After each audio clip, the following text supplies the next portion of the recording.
Assalamualaikum warahmatullahi wabarakatuh.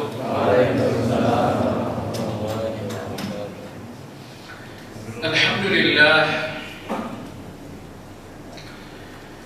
nahmaduhu wa nasta'inuhu wa nastaghfiruh wa na'udzu billahi min shururi anfusina wa min sayyiati a'malina.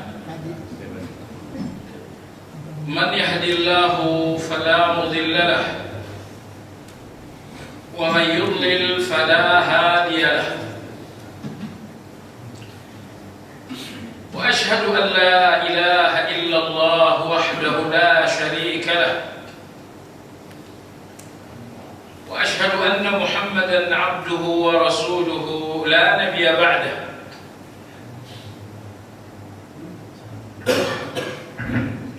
Allahumma salli wa sallim ala Muhammad wa ala alihi wa ashabihi wa man ihtada bihadihi ila yaumiddin. Ya ayyuhalladzina amanu ittaqullaha haqqa tuqatih wa la tamutunna illa wa antum muslimun. Kaum muslimin rahimakumullah. Insyaallah kajian Asmaul Husna malam ini memasuki pembahasan pada nama Allah Ar-Raziq.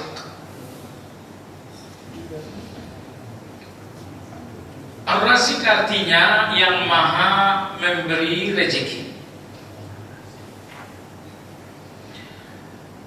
Al-Quran menyebutkan nama Allah Ar-Raziq sebanyak 5 kali,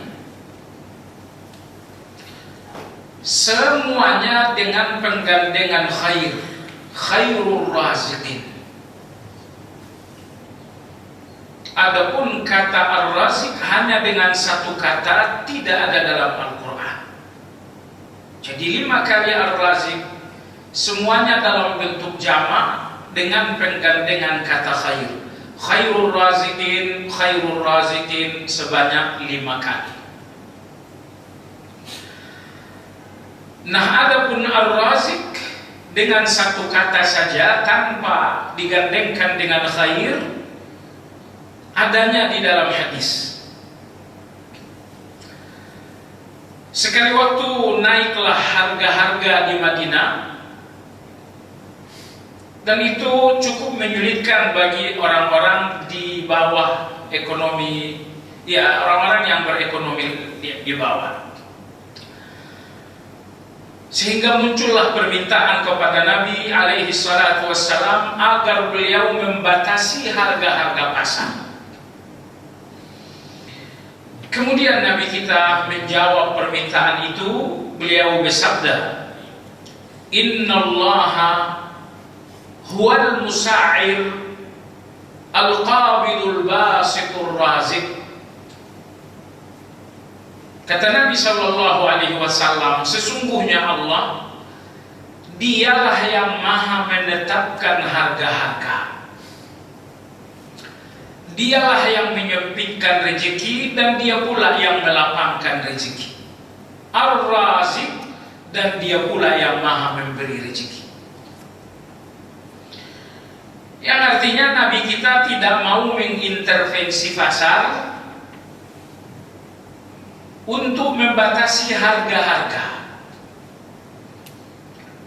Karena harga-harga ini naik disebabkan karena keadaan. Jadi ketika misalnya pasokan sangat banyak, permintaan sangat sedikit, harga akan menjadi turun. Tapi kalau pasokan sedikit, permintaannya banyak, tentu harga akan sangat naik. Nah, ketika harga itu sedang naik, faktornya karena pasokan yang sangat sedikit, lalu Nabi menyuruh untuk diturunkan, ini akan menjadi kezaliman terhadap pasar. Maka Nabi alaihi salatu wassalam memahami bahwa naiknya harga disebabkan karena turunnya volume supply. Sehingga Nabi kita tidak mau menurunkan harga pasar agar para pedagang tidak terzalimi. Maka Nabi mengatakan innallaha huwal musaqqir. Sesungguhnya Allah dialah yang maha menetapkan harga-harga. Maksudnya apa? Harga-harga ini naik atau turun ini sesuai dengan supply pasar, dan supply pasar itu bergantung dengan pemberian rezeki Allah Subhanahu wa taala. Al-Qabidul Basit, Allah maha melapangkan dan Allah pula maha menyempitkan. Ar-Razik, dan Allah Subhanahu wa taala maha memberi rezeki.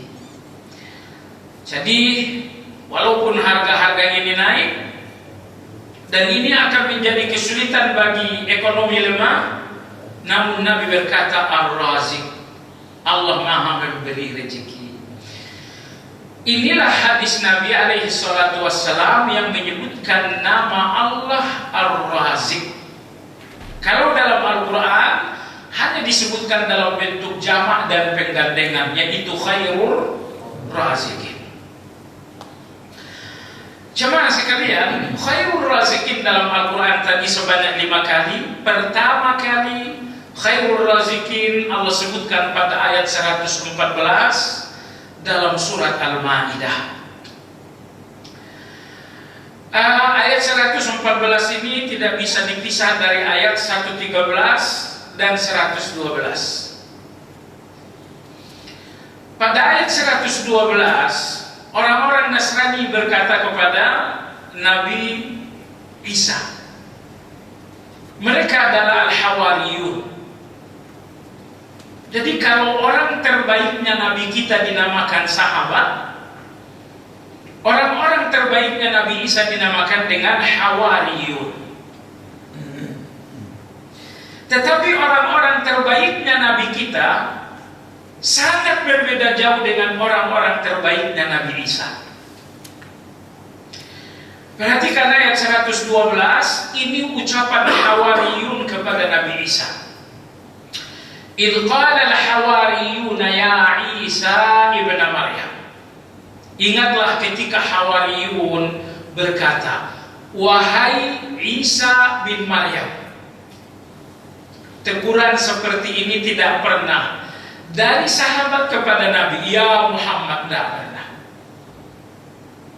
Sahabat-sahabat selalu mengatakan ya Rasulullah, ya Nabi Allah, tapi memanggil namanya secara langsung. Jangankan para sahabat, Allah pun tidak pernah memanggil Nabi kita dengan ya Muhammad. Tapi terhadap Zakaria Allah mengatakan ya Zakaria, inna nubashiruka ya Yahya, ya Musa, ya Isa. Tapi tidak pernah Allah memanggil Nabi kita ya Muhammad. Jadi orang-orang terbaiknya Nabi kita, yaitu para sahabat, tidak pernah memanggil Nabi dengan manggil nama. Di sini Hawariyun memanggil Isa dengan namanya. Ya Isa bin Maryam, wahai Isa bin Maryam. Hal yastati'u rabbuka an yunazzila alaina ma'idatan minas sama? Wahai Isa, Tuhanmu itu mampu tidak menurunkan hidangan langit buat kami? Jadi segitunya banyak permintaan kepada Allah, yang diminta makanan, yang diminta perut. Jadi betapa dangkalnya pola pikir Hawariyun ini. Mestinya yang mereka minta adalah surga. Ini yang mereka minta adalah perut. Mintanya pun permintaan ragu. Mampukah Tuhanmu itu? Seolah-olah mereka tidak ikut punya Tuhan. Mereka mengatakan hal yastati'u rabbuka, apakah Tuhanmu mampu? Tuhanmu, emang kalian nggak ikut punya Tuhan? Ini menunjukkan betapa ini mati nih berarti. Hal ini menunjukkan betapa kualitas Hawariyun ini di bawah kualitasnya para sahabat. Mampukah Tuhanmu itu wahai Isa menurunkan hidangan langit? Nabi Isa alaihi salam menjawab, qala taqullaha in kuntum mu'minin.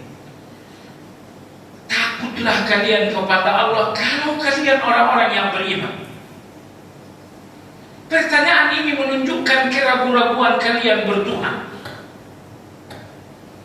Pertanyaan ini menunjukkan betapa rendahnya arti Tuhan bagi kalian. Karena Tuhan itu hanya untuk urusan perut kalian. Tapi walau Nabi Isa telah menyadarkan permintaan kalian ini tidak santun sama sekali, permintaan kalian ini tidak mencerminkan keimanan sama sekali, namun mereka menjawab, qalu nuridu an nakula minha wa tatma'inna qulubuna wa na'lama an qad sadaqtana wa nakuna 'alaiha minasyahidin. Wahai Nabi Isa, wahai Isa, hidangan langit ini turun, maka kami ingin makan. Kemudian hati kami pun tenang dalam beriman. Nomor 3, dengan turunnya hidangan langit, kami pun yakin bahwa engkau benar-benar seorang Rasul yang bertutur dengan kebenaran. Jadi rupanya mereka ragu selama ini, butuh makanan langit agar mereka percaya. Ini permintaan yang sangat rendah.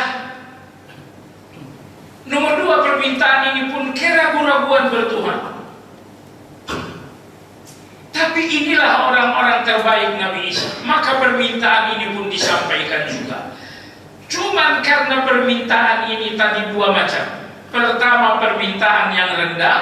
Nomor 2, permintaan ini adalah keraguan-raguan dalam bertuhan, maka Nabi Isa tidak meminta dengan Allahumma. Dia pun tidak meminta dengan Rabbana. Dia gabungkan dua-duanya. Qala Isa bin Maryam, Allahumma Rabbana. Maka Nabi Isa akhirnya berdoa, doanya berbunyi Allahumma Rabbana. Dia gabungkan Allahumma dan Rabbana. Ini jarang-jarang seperti ini. Sebagian doa dengan Allahumma saja, sebagian lagi dengan Rabbana saja. Tapi doa yang satu ini penggabungan dua-duanya. Jadi Nabi Isa menyanjung dengan Allahumma, lalu menyambung lagi dengan Rabbana. Sanjungan pertama sanjungan uluhiyah Allahumma, sanjungan yang kedua adalah sanjungan rububiyah Rabbana. Kenapa maksimal sekali sanjungan ini? Ingat ya, hubungan Anda dengan Allah cuma 2. Hubungan uluhiyah dan hubungan rububiyah, dan ada hubungan yang ketiga. Ketika Anda melakukan sesuatu untuk Allah, ini namanya uluhiyah. Anda salat untuk Allah, Anda zikir untuk Allah, Anda berdoa untuk Allah. Semua dari Anda untuk Allah, ini hubungan uluhiyah. Tetapi semua dari Allah untuk Anda dinamakan dengan rububiyah. Allah ciptakan Anda, Allah lindungi Anda, Allah kasih Anda rezeki, Allah berikan Anda anak-anak. Semua yang Allah lakukan untuk Anda dinamakan rububiyah. Semua yang Anda lakukan untuk Allah dinamakan uluhiyah. Hanya ini saja hubungan. Nabi Isa alaihi salam sadar ini permintaan tidak santun, permintaan ini pun keraguan-raguan dalam bertuhan. Maka Nabi Isa memaksimalkan sanjungan uluhiyah Allahumma. Nomor 2, sanjungan rububiyah Rabbana. Isa mengatakan, Allahumma Rabbana anzil alaina ma'idatan minas sama. Ya Allah, ya Rabb kami, turunkanlah untuk kami hidangan itu dari langit. Takunu lana idan. Kalau hidangan langit ini nanti turun, maka hari turunnya hidangan langit akan kami jadikan hari lebaran, hari raya. Hari turunnya hidangan langit akan kami jadikan hari raya. Li awwalina wa akhirina, hari rayanya kami dan hari raya untuk cucu kami. Wa ayatan minka, dan turunnya hidangan langit ini merupakan tanda yang meyakinkan semuanya bahwa engkau benar-benar Rabb. Warzuqna, berikanlah kami rezeki. Wa anta khairur razikin, dan engkau adalah sebaik-baik yang memberikan rezeki. Ayat ini menunjukkan setiap, jadi gini, hari rayanya Anda secara pribadi, bukan sebagai umat Islam, setiap kali sampai kepada Anda nikmat Allah itu adalah hari rayanya Anda. Setiap kali sampai kepada Anda nikmat Allah, rezeki dari Allah, itu adalah hari rayanya Anda. Dokter memutuskan penyakit Anda telah sembuh, gak ada sisa lagi. Ini rezeki dari Allah, ini adalah hari raya Anda secara pribadi. Maka Nabi Isa alaihissalam mengatakan, ya Allah, hari turunnya hidangan langit akan kami jadikan hari raya. Artinya apa? Diharuskan bergembira untuk nikmatnya Allah. Apapun nikmat Allah, jadikan itu kegembiraan. Kalau nikmat Allah 10 kalilah bergembira. Kalau nikmat Allah tidak terhitung, kalau begitu jangan berhenti bergembira. Maka orang yang bersyukur adalah orang yang paling bergembira. Tapi orang yang tidak banyak bersyukur adalah orang yang paling banyak menabung kegelisahan. Jadi bukan uang yang ditabung, kegelisahan itu ditabung, menumpuk. Warzuqna wa anta khairur razikin, berikanlah kami rezeki karena engkau adalah sebaik-baik yang memberikan rezeki. Atasan memberikan rezeki kepada bawahan, orang tua memberikan rezeki kepada anak-anak, abang memberikan rezeki kepada adik, ini memberi rezeki, ini memberi. Namun sebaik-baik yang memberi rezeki adalah Allah Subhanahu wa ta'ala. Kenapa Allah sebaik-baik yang maha memberi rezeki? Karena hanya rezeki dari Allah saja, rezeki tanpa timbal balik. Rezeki untuk Anda dari ibu itu rezeki timbal balik. Rezeki untuk Anda dari atasan itu timbal balik dari keringat Anda. Rezeki prajurit dari komandan itu pun rezeki timbal balik atas perjuangan Anda. Tidak ada rezeki melainkan semuanya timbal balik kecuali rezeki dari Allah. Karena rezeki dari Allah bukan rezeki timbal balik, maka Allah dinamakan dengan khairur raziqin. Allah adalah sebaik-baik yang maha memberi rezeki. Baik jemaah sekalian yang saya hormati, apa tafsir Ar-Raziq ini dalam penjelasan ulama-ulama kita? Mereka mengatakan Ar-Raziq al-mufidu ala jami'i ibadihi alladhi khalaqal arzaqa wa a'taha al-khalaiqa wa awsalaha ilaihim.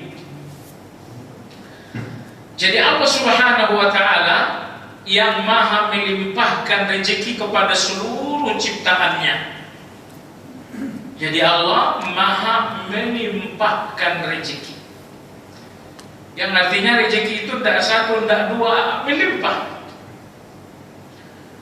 Allah maha melimpahkan seluruh rezeki kepada seluruh hambanya. Wa awsalaha ilaihim, dan menyampaikannya kepada mereka. Rezeki dari Allah itu tidak ada yang meleset.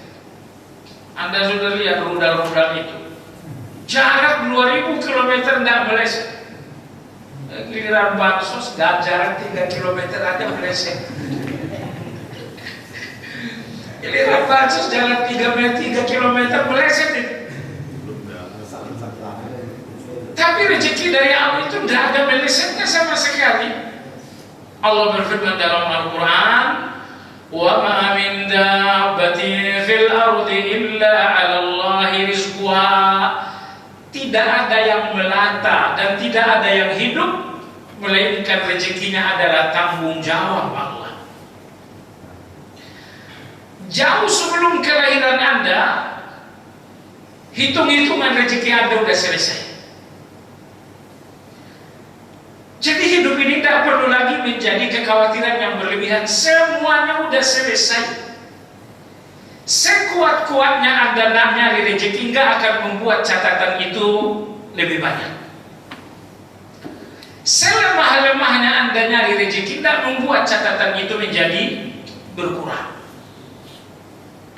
Sewaktu dalam perut ibu, Allah sudah tetapkan untuk Anda 4 hal. Fa'amara bikatbi rizqihi wa ajalihi wa amalihi wa syaqiyun am sa'id.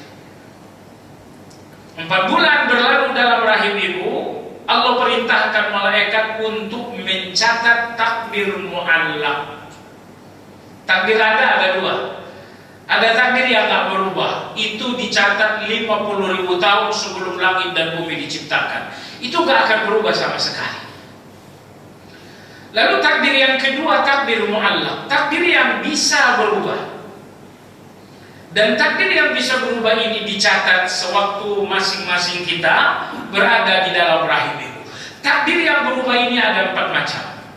Rizkihi, rezekinya, wa ajalihi, ajal, wa amalihi, amal, orang baikkah atau orang buruk, wa syaqiyun am sa'id, akan bahagiakah atau sengsara. Ini 4 hal adalah merupakan takdir mu'allaq, takdir yang dapat berubah. Tentu tidak berubah dengan Anda, tapi berubah oleh Allah Subhanahu wa ta'ala. Jadi perhatikan di sini. Jadi 4 bulan dalam rahim ibu, urusan rezeki Anda sudah selesai. Allahul ladzi khalaqakum thumma razaqakum thumma yumitukum thumma yuhyikum. Dalam surat Al-Mulk, Allah yang telah menciptakan kalian, Allah pula yang telah mengatur rezeki kalian, Allah pula yang akan mematikan kalian. 1 dan 2 telah Allah telah ciptakan, Allah telah atur rezeki. Jadi rezeki Anda sudah diatur, ajal Anda pun sudah diatur. Saya ulangi, sedahsyat-dahsyatnya Anda nyari rezeki sampai Anda nggak ingat lagi siang dan malam, rezeki yang tercatat itu nggak lantas menjadi lebih banyak. Tetapi sesantai-santainya Anda mencari rezeki, rezeki yang tercatat itu tidak menjadi berkurang. Nabi kita bersabda, rufi'atil aqlam wa jaffatis suhuf.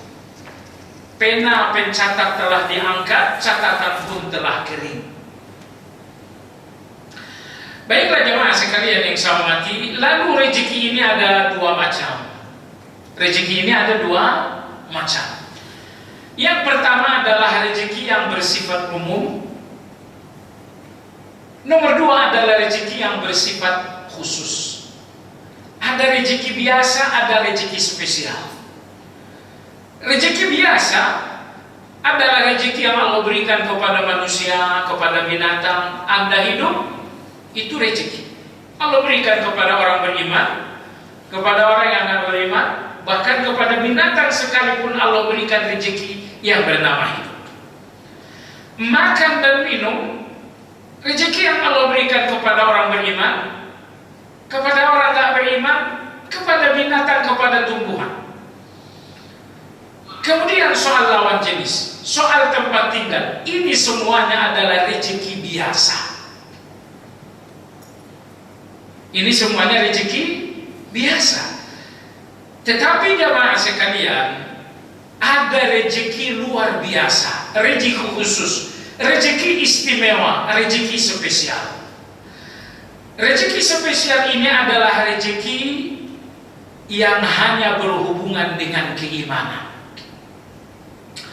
Allah berikan Anda keikhlasan, oh itu rezeki spesial. Allah berikan Anda ketundukan dalam beragama, oh itu rezeki spesial. Allah berikan Anda panggilan jiwa untuk salat tahajud, oh itu rezeki spesial. Allah berikan Anda kesungguhan dan istiqamah zikir pagi dan petang, oh itu rezeki spesial. Jadi cobalah Anda kaji dari 2 rezeki ini, rezeki biasa dan rezeki spesial, apakah Allah banyak memberikan Anda rezeki spesial atau tidak?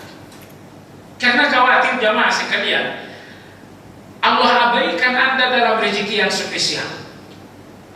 Itu kekhawatiran sekali, bahwa Allah penuhi Anda dengan rezeki biasa, namun Allah seolah mengeringkan Anda dari rezeki-rezeki yang spesial. Uang Anda oke, rekening Anda 5.000 triliun, tapi sholat malam Anda nggak ada, puasa Senin Kamis Anda nggak ada, tahajud Anda nggak ada, tilawah Al-Quran Anda nggak ada.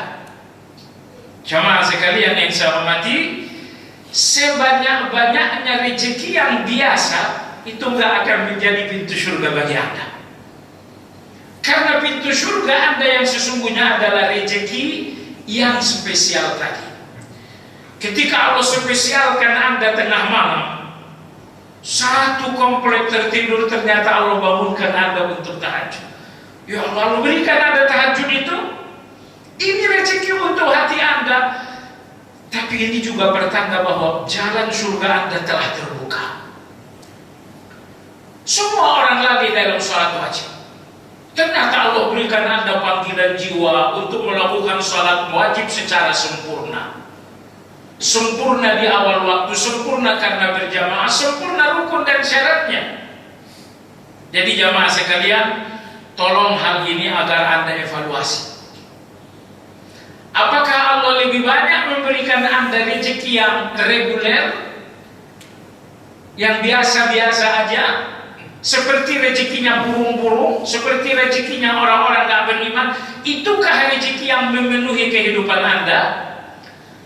Ataukah rezeki yang Allah banyakkan untuk Anda adalah rezeki-rezeki yang akan menjadi jalan surga?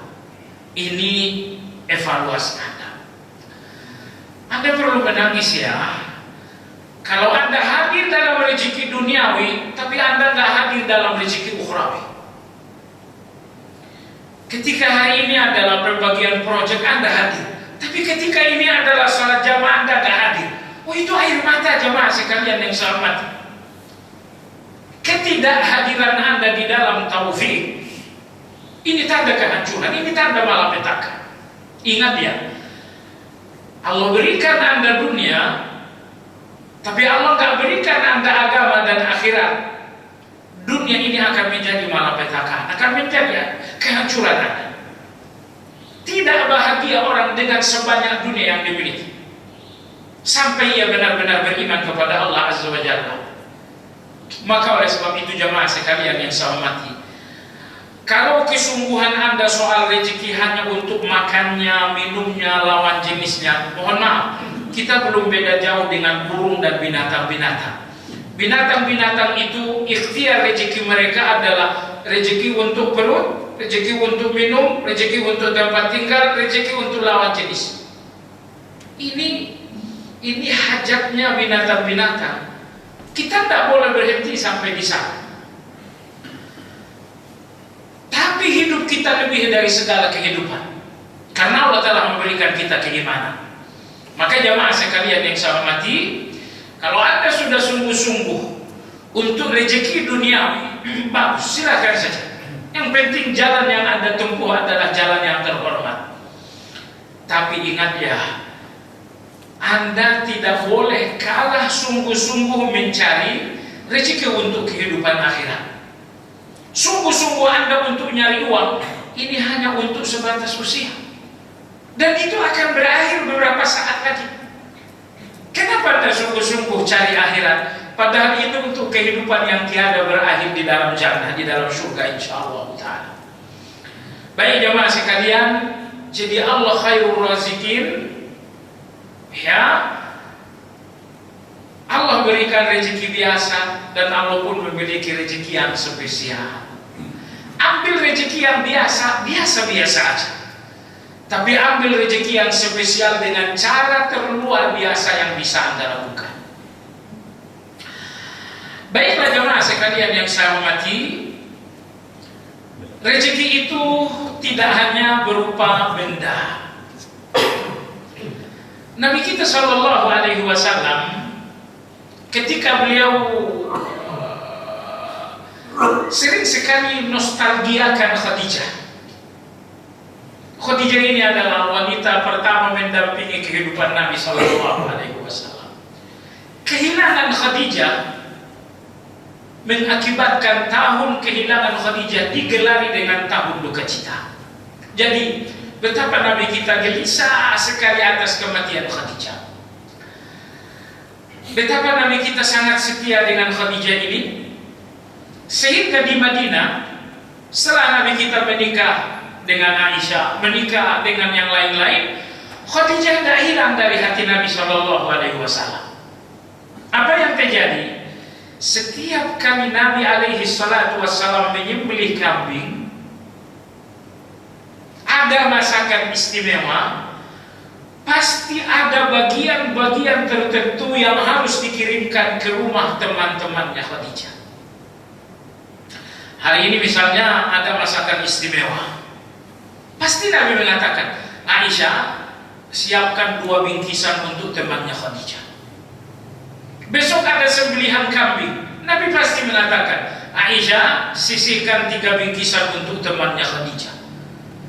Aisyah radhiyallahu anha, beliau mengatakan, ma ghirtu ala imra'atin ghirati ala Khadijah. Tidak ada wanita yang paling membakar cemburuku selain Khadijah radhiyallahu anha. Akhirnya, karena selalu ada bingkisan untuk teman-teman Khadijah, kalau ada masakan harus ada bingkisan untuk teman-temannya Khadijah. Akhirnya Aisyah terbakar cemburu, beliau mengatakan, Khadijah, Khadijah, Khadijah, Khadijah terus. Nabi Shallallahu Alaihi Wasallam sadar Khadijah ini, Aisyah ini marah, beliau ini cemburu. Lebih dari itu Khadijah mengatakan, kenapa dipikir, Aisyah berkata, untuk apa lagi dipikirkan Khadijah itu? Allah sudah menggantikanmu dengan yang lebih muda. Yang dipikirkan yang sudah wafat, udah tua pula. Khadijah, Aisyah mengatakan, Allah sudah menggantikan dengan yang lebih muda, kenapa lagi diingat-ingat? Nabi Shallallahu Alaihi Wasallam bersabda, wallahi mastabdalani Allahu khairum minha. Aisyah, demi Allah, Allah belum menggantikan Khadijah. Aku punya Aisyah, aku punya Ummu Habibah, aku punya Sauda, aku punya yang lain-lain, tapi Khadijah belum digantikan oleh Allah Azza wa Jalla. Kenapa dengan Khadijah ini? Beliau mengatakan, inni qad ruziktu hubbah. Karena Allah Subhanahu wa taala memberiku rezeki berupa cintanya yang sangat besar. Jadi coba lihat jemaah sekalian, pujian pertama Nabi kita untuk Khadijah, ruziktu hubbah. Allah berikan aku rezeki, yaitu cintanya Khadijah. Jadi ternyata rezeki itu tidak selamanya bendawi, uang, rumah, mobil, tidak. Cintanya istri kita adalah rezeki. Cinta dan hormatnya anak-anak kita adalah rezeki. Perhatiannya kawan-kawan kita adalah rezeki. Maka melalui hadis Nabi ketika Nabi bersabda, qad ruziktu hubbah, sesungguhnya Allah memberikan aku rezeki, yaitu cintanya Khadijah. Jadi ketika cinta seorang istri ini oleh Nabi dinamakan rezeki, akhirnya kita pun ngerti bahwa rezeki itu tidak selamanya dalam bentuk dan tidak selamanya dalam bentuk benda. Baiklah jemaah sekalian yang saya hormati, Allah Subhanahu wa taala Ar-Razzaq, Maha memberi rezeki. Kalau Anda lihat dalam Al-Qur'an, dalam hadis, tidak banyak pembicaraan tentang bagaimana cari rezeki. Kitalah yang mati-matian belajar untuk nyari rezeki. Maka muncullah kuliah jurusan A, jurusan B, jurusan C, jurusan C. Entah berapa jurusan kuliah itu semuanya jurusan cari rezeki. Itu semuanya jurusan cari rezeki. Saya tidak sebut lagi jurusannya, Anda udah tahu. Intinya semua jurusan kuliah mulai dari S1, S2, S3, profesor. Semua jurusan-jurusan itu dipelajari adalah belajar nyari rezeki. Begitu ragu-ragunya atau begitu sungguh-sungguhnya manusia terhadap rezeki. Tapi Al-Quran tidak memberikan kita cara sedetail itu nyari rezeki. Saya ingin katakan jamaah sekalian, semakin kita sungguh-sungguh mengandalkan ikhtiar manusia kita untuk mendapatkan rezeki, maka kita akan semakin ragu dengan Allah Ar-Razik.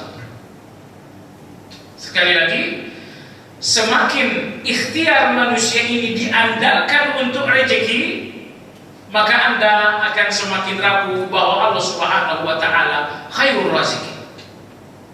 Dan ini tidak mungkin dibantah. Semakin Anda andalkan ikhtiar Anda, semakin Anda ragu tentang Allah Subhanahu wa taala. Jadi, cari rezeki dengan ikhtiar Anda tapi biasa-biasa aja. Nggak usah terlalu luar biasa. Ingat ya, rezeki itu keinginan kita semua. Lalu, ikhtiar untuk keinginan itu ada dua.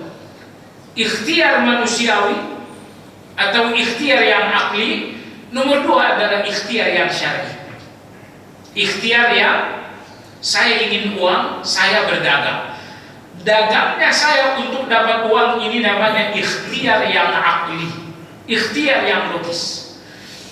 Nomor dua, saya ingin uang, lalu saya berdoa, lalu saya berzikir, saya istighfar. Ini namanya ikhtiar yang syar'i. Kekeliruan kita nyari rezeki, terlalu mengandalkan ikhtiar yang akli sehingga kita lemah dalam ikhtiar yang syar'i. Terlalu berlebihan dalam ikhtiar yang akli sehingga kita lemah di dalam ikhtiar yang syar'i. Padahal jamaah sekalian, seharusnya ikhtiar yang akli itu biasa-biasa saja. Kalaulah harus luar biasa Anda di dalam ikhtiar yang syar'i ini. Nah, doanya luar biasa, zikirnya luar biasa, ibadahnya luar biasa. Ini yang perlu luar biasa. Adapun ikhtiar yang akli, ikhtiar yang logis ini biasa-biasa aja, ndak usah membabi apalagi buta. Nggak usah membabi apalagi buta, biasa-biasa aja. Jangan sampai subhanallahil-azim, jangan sampai kita kehilangan yang nggak seharusnya kehilangan. Kebersamaan dengan anak, dengan istri itu semuanya hilang, sebabkan karena berlebihan dalam ikhtiar yang akli ini. Baik jamaah sekalian, ini salah satu fungsinya agama. Agama ini jangan cuma difungsikan di atas tempat sujud juga, tapi usahakan memfungsikan agama ini dalam urusan rezeki. Saya mau nanya jamaah sekalian, Anda punya cara-cara? Oh ya, kita aja sebentar. Baik, jamaah sekalian, Allah Subhanahu wa taala pada ayat 96 dalam surat Al-A'raf berfirman, "Walau anna ahlal qura amanu wattaqu lafatahna 'alaihim barakatin minas sama'i wal ardh." Seandainya penghuni satu negeri amanu wattaqu, mereka beriman dalam hati mereka dan mereka bertakwa dalam perilaku mereka. Jadi hatinya penuh iman, perilakunya penuh takwa. Karena ada orang yang hatinya beriman, perilakunya tidak bertakwa. Mereka adalah orang-orang munafik. Orang munafik itu hatinya beriman, tapi lidahnya dusta, janji-janjinya bohong, amanahnya khianat. Jadi kalau dalam Al-Quran itu Allah sering kali mengatakan amanu wa amilus shalihat, karena itu orang-orang beriman. Allah tahu ada orang yang amanu tapi tidak amilus shalihat. Siapa itu? Orang-orang munafik tadi. Orang-orang munafik itu amanu, betul mereka amanu, tapi mereka tidak amilus shalihat. Lidahnya dusta, janjinya dusta, amanahnya khianat dan selanjutnya. Maka mereka amanu tetapi tidak wa amilus shalihat. Allah berfirman, seandainya kalian beriman dalam hati, bertakwa dalam perilaku, akan terbuka untuk kalian pintu keberkahan langit dan pintu keberkahan. Ayat ini ayat yang sangat penting sekali. Maksudnya apa?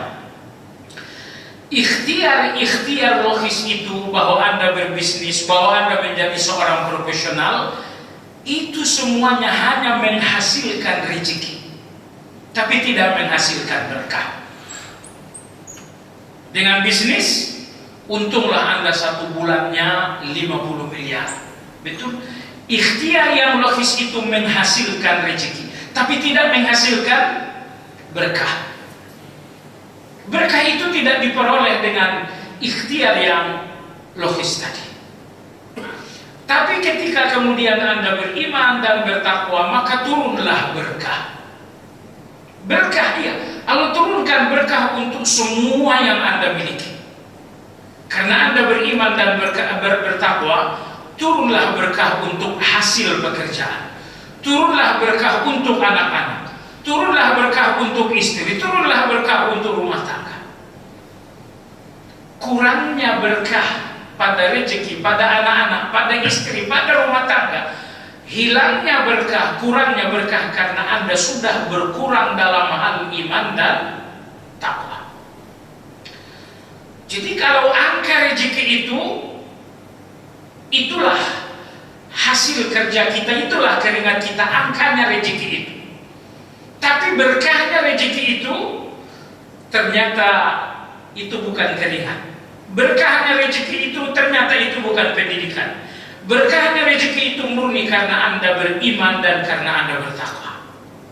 Oleh sebab itu, ketika ikhtiar maksimal Anda menghasilkan keuntungan 50 miliar dalam sebulan, tapi kalau Anda tak beriman dan bertakwa, 50 miliar ini hanya angka besar tetapi dengan keberkahan yang kosong. Tak ada berkahnya sama sekali. Tak ada berkahnya sama sekali. Sehingga apa yang terjadi? Kalau rezeki ini nggak berkah jamaah sekalian, pertama rezeki ini nggak akan menjadi ibadah. Rezeki ini akan melalaikan dari Allah Azza wa Jalla. Rezeki ini nggak menghasilkan anak-anak yang saleh. Rezeki ini nggak akan membangun keluarga yang sakinah. Jadi kalau rezeki itu hanya soal angka, sama halnya dengan angka-angka di tangan orang komunis, orang non-muslim, sama.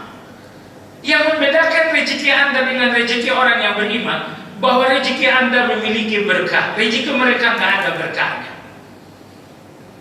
Maka perhatikan dan kaji, rezeki Anda ini menghasilkan apa untuk Anda? Dengan rezeki ini saya pergi umroh, Masya Allah. Dengan rezeki ini saya bersedekah, Alhamdulillah. Dengan rezeki ini saya berbagi dengan fakir miskin, Allahu Akbar. Rezeki yang berkah itu jamaah sekalian menghasilkan banyak sekali kebaikan-kebaikan.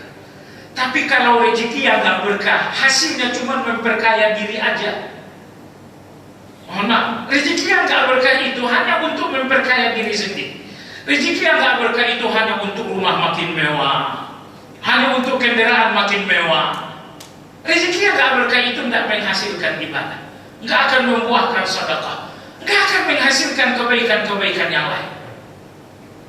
Coba sekalian yang saya hormati, rezeki yang banyak dengan profesional Anda itu akan Anda dapatkan angka yang banyak.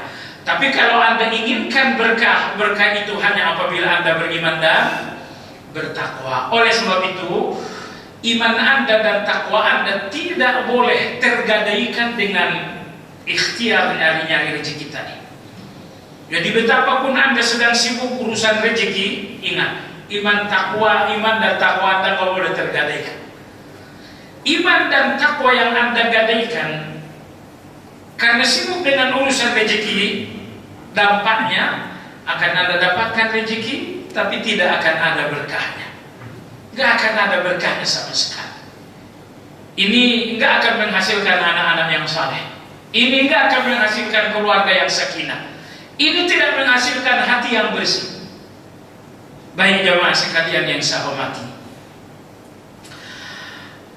jamaah sekalian yang saya hormati, Allah Nabi SAW pernah mengutus 300 orang tentara di bawah pimpinan Abu Ubaidah untuk melakukan pencegatan terhadap kafilah dalam orang Quraisy.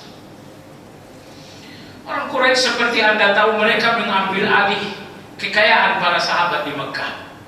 Maka Nabi memerintahkan Abu Ubaidah untuk mencegah kafilah dagang mereka, untuk mengambil bayar atas kekayaan-kekayaan yang mereka sita di Mekah. Qadarullah, Nabi kita tidak punya bekal untuk 300 pasukan. Nabi hanya menyiapkan korma 1 kaleng saja. 1 kaleng saja korma. Ini pasukan 300 orang. Dan mereka harus melakukan pencegatan selama 1 bulan. Prajurit mana yang mau? Misi 1 bulan, belanjanya cuma korma 1 kaleng.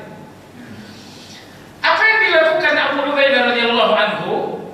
Setiap pagi, setiap pasukan diberikan 1 butir korma, sehingga makan paginya 1 korma itu dihisap-hisap supaya lama habis.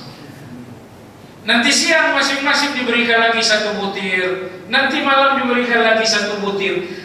Hanya itu modal untuk para pasukan sejumlah 300 tadi. Tapi Allah Subhanahu wa taala khairur razikin. Di hari ketiga mereka melakukan pencegatan tersebut, mereka mencegat di pinggir atau di pesisir sebuah lautan. Tiba-tiba mereka dikagetkan dengan sebuah gunung besar di pinggir pantai. Kemarin tidak ada, kok tiba-tiba ada gunung besar. Setelah mereka mendekat, ternyata bukan gunung besar, melainkan ikan paus yang sangat besar. Sebesar apa ikan paus itu? 1 bulan mereka berada di lokasi tersebut. Setiap harinya mereka mengambil ikan paus sebesar sapi. Setiap hari. Selama 1 bulan daging ikan paus itu nggak habis juga.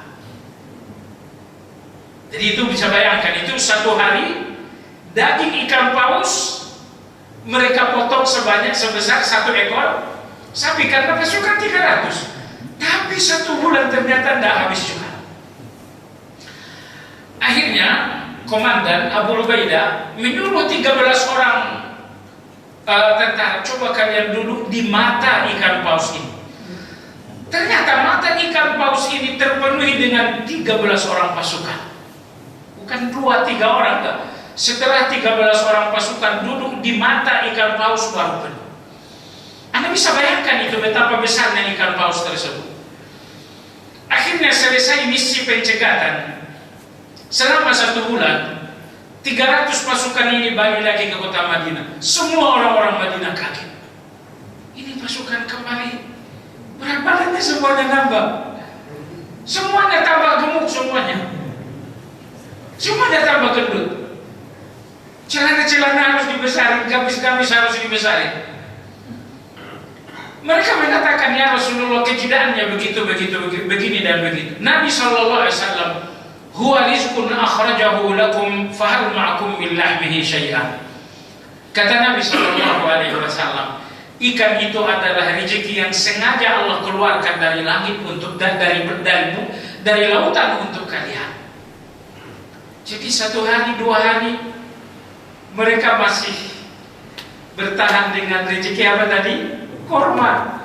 Tapi di hari yang ketiga rezeki itu pun muncul dari laut. Ya tentu karena ini ikan yang tidak perlu disembelih kan. Jadi setiap hari dipotong, dimakan.